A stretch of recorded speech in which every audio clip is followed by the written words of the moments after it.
আপনারা দেখছেন এই মুহূর্তে আপনাদের প্রিয় ডিজিটাল বাংলা সংবাদ চ্যানেল রোজ বাংলা পৌঁছে দিচ্ছি আপনাদের কাছে আজকের এই মুহূর্তের এক্সক্লুসিভ বাছাই করা 14টি ব্রেকিং নিউজ। শুরুতেই এক নজরে দেখে নিচ্ছি আজকের বিশেষ সংবাদের শিরোনামগুলি এক নজরে। দিল্লির ষড়যন্ত্রে বাংলাদেশের গোপালগঞ্জে হিংসা, মৃত্যু মিছিল, জারি কারফিউ, আগ বাড়িয়ে বিবৃতি নতুন রাজনৈতিক দল এনসিপির।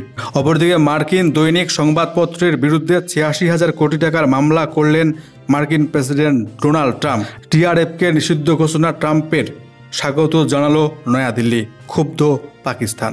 গ্রেপ্তার ছত্তিশগড়ের প্রাক্তন মুখ্যমন্ত্রীর ভূপেশ বাঘেলের পুত্র, জন্মদিনে হেফাজতে নিল এনফোর্সমেন্ট ডিরেক্টরেট। দিলীপ ঘোষকে সংযত থাকার বার্তা দিল্লি হাইকমান্ডের, বললেন জেপি নাড্ডা। অপরদিকে বিকশিত বাংলা, মোদির গ্যারান্টি, দুর্গাপুর থেকে 7 প্রকল্পের উদ্বোধন নরেন্দ্র মোদির। ৫,৪০০ কোটি টাকার উন্নয়নমূলক প্রকল্পের শিলান্যাস দুর্গাপুরে। জয় শ্রীরাম ছেড়ে এবার নরেন্দ্র মোদির মুখে জয় মা কালী, জয় দুর্গা। বাঙালি আবেগে সুরসুরি এবার নরেন্দ্র মোদির। 11 বছরের প্রধানমন্ত্রীকে বদলে দিয়েছে পশ্চিম বাংলা, খোঁচা তৃণমূলের। গুগলে চাকরি পেলেন 54 লাখের চাকরি পেলেন জলপাইগুড়ির গরিব ইঞ্জিনিয়ারিং কলেজের ছাত্রী উজ্জ্বল। জলপাইগুড়ির মুখ। কুকুরে দেহ খুবলে খেয়েছে উত্তরবঙ্গ মেডিকেল কলেজের ভেতরে, সাসপেন্ড নিরাপত্তা, 7 জন নিরাপত্তারক্ষী। কেমন থাকবে আবহাওয়া? উত্তরবঙ্গ থেকে শুরু করে দক্ষিণবঙ্গ জেলায় জেলায় ভারী থেকে অতি ভারী বৃষ্টিপাতের জন্য কমলা সতর্কবার্তা।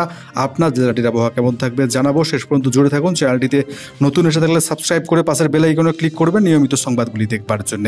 কমেন্ট করে আপনার মতামত আপনি নির্দ্বিধায় লিখতে পারেন, শেয়ার করে সাপোর্ট বজায় রাখবেন। দিল্লির ষড়যন্ত্রে বাংলাদেশের গোপালগঞ্জে হিংসা, মৃত্যু মিছিল, জারি কারফিউ, আগ বাড়িয়ে বিবৃতি এনসিপির।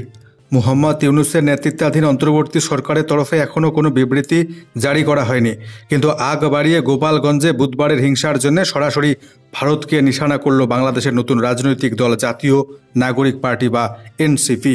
এনসিপির যুগ্ম আহ্বায়ক আরিফুল ইসলাম আদিব শুক্রবার অভিযোগ করেছেন, ফ্যাসিস্ট আওয়ামী লীগের প্রধান শেখ হাসিনাকে আশ্রয় দিয়ে বাংলাদেশকে অস্থিতিশীল করবার পাশাপাশি স্বাধীনতা এবং সার্বভৌমত্ব নষ্ট করতে ভারত নানা ধরনের ষড়যন্ত্র শুরু করেছে।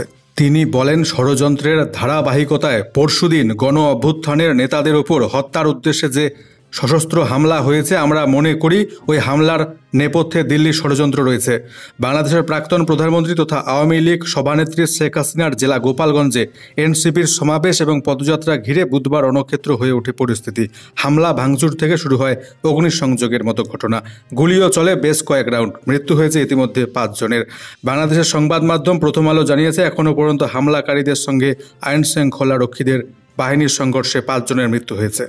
আহতের সংখ্যা 50-এরও বেশি। শেখ হাসিনা ইতিমধ্যে তার অডিও বার্তায় 7 জনের মৃত্যুর কথা বলেছেন। গোপালগঞ্জের ঘটনায় ইতিমধ্যে 45 জনকে।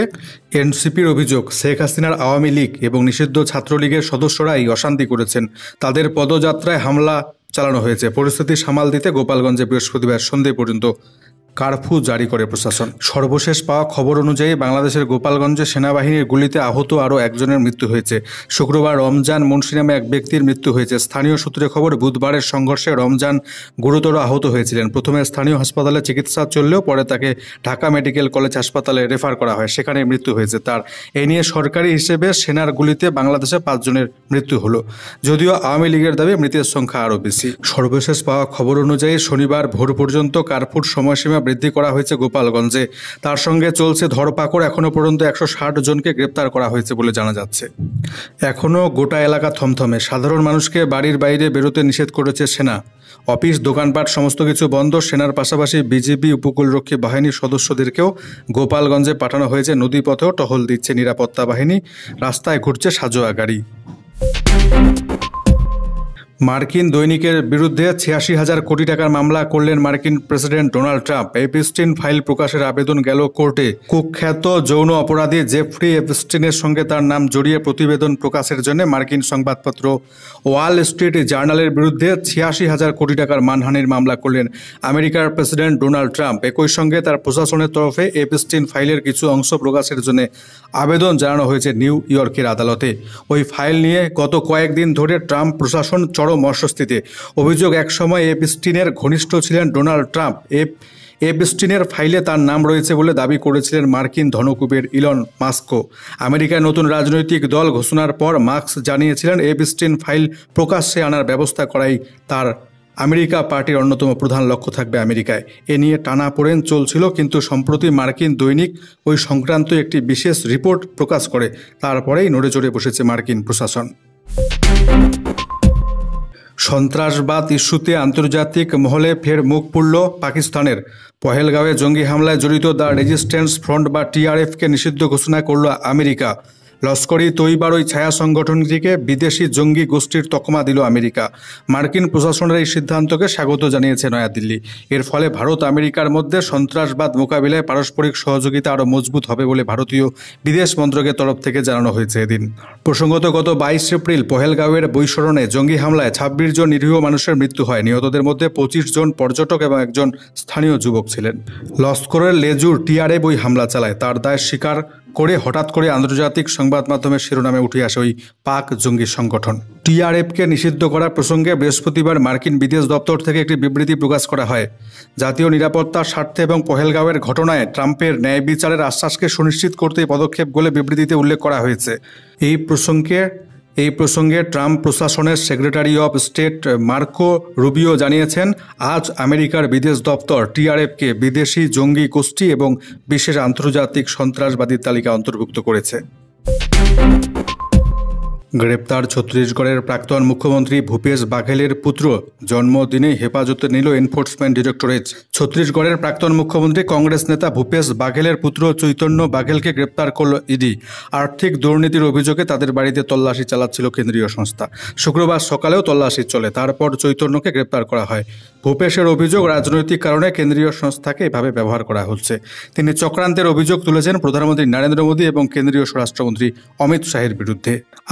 আবগারি দুর্নীতিতে যুক্ত থাকা এবং আর্থিক তছরূপের অভিযোগ উঠেছে ভূপেশ বাঘেলের পুত্রের বিরুদ্ধে। ছত্তিশগড়ের দুর্গ জেলার ভিলাই শহরে তাদের বাড়ি। আর্থিক তছরূপ প্রতিরোধ আইনে সেই বাড়িতে তল্লাশি চালায় কেন্দ্রীয় সংস্থা। বাড়িতে তল্লাশির সময় তিনি ইডি আধিকারিকদের সঙ্গে সহযোগিতা করছিলেন না বলে অভিযোগ। তার বিরুদ্ধে নতুন কিছু তথ্য পেয়ে শুক্রবার ভিলাইয়ের বাড়িতে তল্লাশি চালাতে গিয়েছিল ইডি। চৈতন্যের গ্রেপ্তারির পর ভূপেশ বাঘেলের বাড়ির সামনে কংগ্রেস কর্মী সমর্থকরা জড়ো হতে শুরু করেছেন। এলাকায় বিরাট পুলিশ বাহিনী মোতায়েন করা hয়েছে। ভূপেশ বাঘেল জানিয়েছেন, শুক্রবার তার পুত্রের জন্মদিন ছিল, সেই দিনই ইডি তাকে গ্রেপ্তার করল।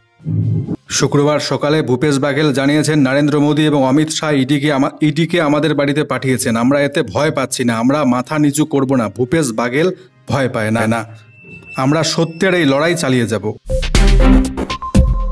প্রাক্তন বিজেপি রাজ্য সভাপতি দিলীপ ঘোষকে সংযত থাকার বার্তা দিল্লি থেকে। দিলীপ ঘোষকে সংযত থাকতে বললেন জেপি নাড্ডা। দলীয় সূত্রে খবর, বঙ্গ বিজেপির প্রাক্তন রাজ্য সভাপতিকে জেপি নাড্ডা স্পষ্ট বার্তা দিয়েছেন যে এখন থেকে মেপে চলতে হবে, নিয়ন্ত্রিত মন্তব্য করতে হবে। পাশাপাশি দিলীপ বাবুকে নাড্ডা এদিন প্রশ্ন করেছেন, সংবাদ মাধ্যমে এত বলার কি আছে? দিলীপ বাবু নিজে এদিন কোনো মন্তব্য করেননি বলে জানা গিয়েছে। যে কোনো প্রশ্নে যে দিলীপ ঘোষ এতদিন সংবাদ মাধ্যমকে সপাটে উত্তর দিতে অভ্যস্ত ছিলেন, এদিন জেপি নাড্ডার সঙ্গে সাক্ষাতের পর দিলীপ ঘোষ শুধু বলেছেন, অনেক কথা হয়েছে, আড্ডা হয়েছে। নাড্ডার তলবে দিল্লিতে এলেও একেবারে বিজেপি সভাপতির সঙ্গে সাক্ষাৎ পাননি দিলীপ বাবু। সকালে তিনি নাড্ডার সরকারি বাসভবনে যান, সেই সময় বিজেপি সভাপতির সঙ্গে বঙ্গ বিজেপির প্রাক্তন সাংসদের সাক্ষাৎ হয়নি। পরবর্তী ক্ষেত্রে এদিন বিকেলে ফের দিলীপ বাবু নাড্ডার বাড়িতে যান। সেই পর্বে অবশ্য তার সঙ্গে নাড্ডার ঘণ্টাখানেক কথা হয়েছে।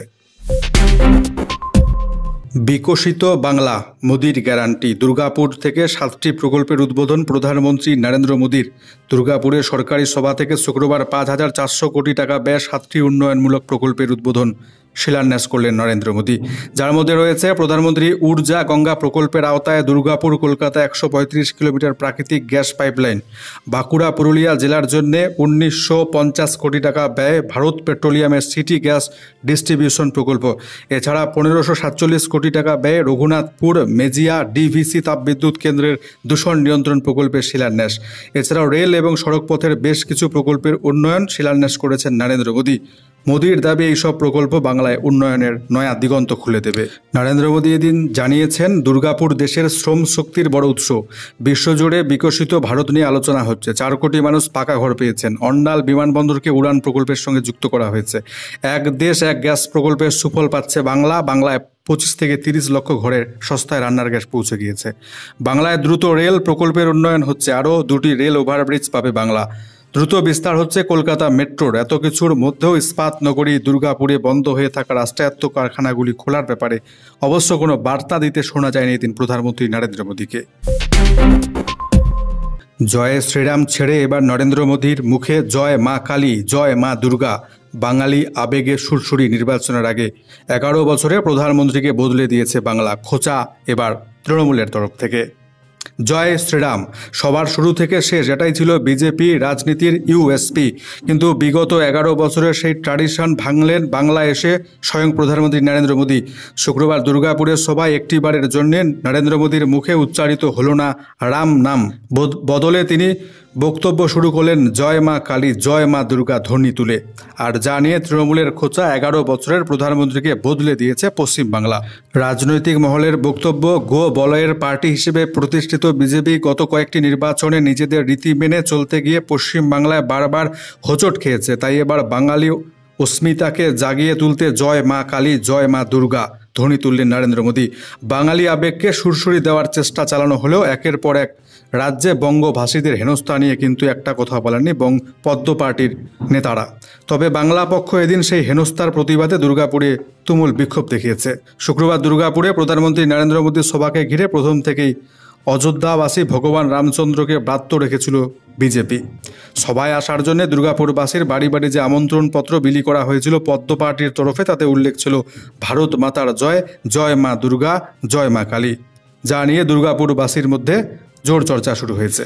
ভগবান শ্রীরামচন্দ্রকে দলীয় স্লোগানে নিয়ে এসেও গত লোকসভা নির্বাচনে অযোধ্যা আসন খোয়াতে হয়েছিল বিজেপিকে।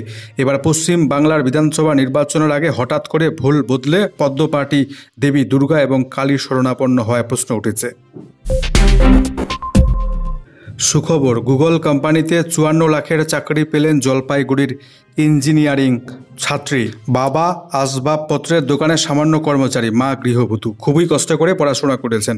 পারিবারিক অবস্থার কথা ভেবে জলপাইগুড়ি গভর্নমেন্ট ইঞ্জিনিয়ারিং কলেজ ও তার পড়াশোনার ফি মুকুব করে দিয়েছিল।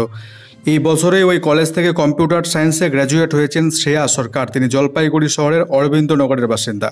এরপরে শুধুমাত্র মেধার জোরে তিনি পেয়ে গেলেন গুগল কোম্পানিতে সফটওয়্যার ইঞ্জিনিয়ারের চাকরি। বছরে বেতন 54 লক্ষ টাকা। 14 জুলাই যোগ দিয়েছেন গুগলের বেঙ্গালুরুর অফিসে। শুক্রবার ফোনে শ্রেয়া বলেন, গুগলে চাকরি পাওয়া আমার কাছে স্বপ্ন ছিল, এর জন্য অনেক পরিশ্রম করেছি। জলপাইগুড়ি গভর্নমেন্ট ইঞ্জিনিয়ারিং কলেজের কম্পিউটার সায়েন্সের বিভাগীয় প্রধান সুভাষ বর্মন জানিয়েছেন, আমাদের কলেজের ছাত্রী হিসেবে ওর জন্য গর্ব হচ্ছে। সবথেকে বড় কথা, জলপাইগুড়ি থেকে অতি সাধারণ পরিবারের একটি মেয়ে শুধুমাত্র মেধার জোরে গুগলের মতো সংস্থায় চাকরি পেল। শ্রেয়া আমাদের কলেজের পাশাপাশি জলপাইগুড়ির মুখ উজ্জ্বল করেছে। উত্তরবঙ্গ মেডিকেল কলেজের ভিতরে মর্মান্তিক ঘটনা। মৃতদেহ খুবলে খেল কুকুর, 7 নিরাপত্তারক্ষী সাসপেন্ড। ভবঘুরের মৃতদেহ কুকুরে খুবলে খাওয়ার ঘটনায় বেসরকারি নিরাপত্তা এজেন্সিকে শোকজ করেছে উত্তরবঙ্গ মেডিকেল কলেজ হাসপাতাল কর্তৃপক্ষ। ওই রাতে অঙ্কোলজি বিভাগের সামনে কর্তব্যরত 7 নিরাপত্তারক্ষীকে সাসপেন্ড করেছে সংস্থা। অভিযোগ, এদের সাসপেন্ড করে দায় সারল কর্তৃপক্ষ। ঘটনা 24 ঘন্টা পরও ক্যাম্পাসে ভবঘুরে নিয়ে নাজেহাল হাসপাতাল কর্তৃপক্ষ। শুক্রবারও দেখা যায় অঙ্কোলজি বিভাগের করিডোরে এক ভবঘুরে শুয়ে রয়েছে। হাসপাতালের অ্যাডিশনাল সুপার ডক্টর নন্দন বন্দ্যোপাধ্যায় বলেন, বাইরে থেকে যেভাবে দিনের পর দিন নার্সিংহোম সহ বিভিন্ন জায়গা থেকে ভবঘুরেদের এখানে ফেলে রাখা হচ্ছে, তা উত্তরবঙ্গ মেডিকেল কলেজের বিশাল সমস্যা হয়ে দাঁড়িয়েছে।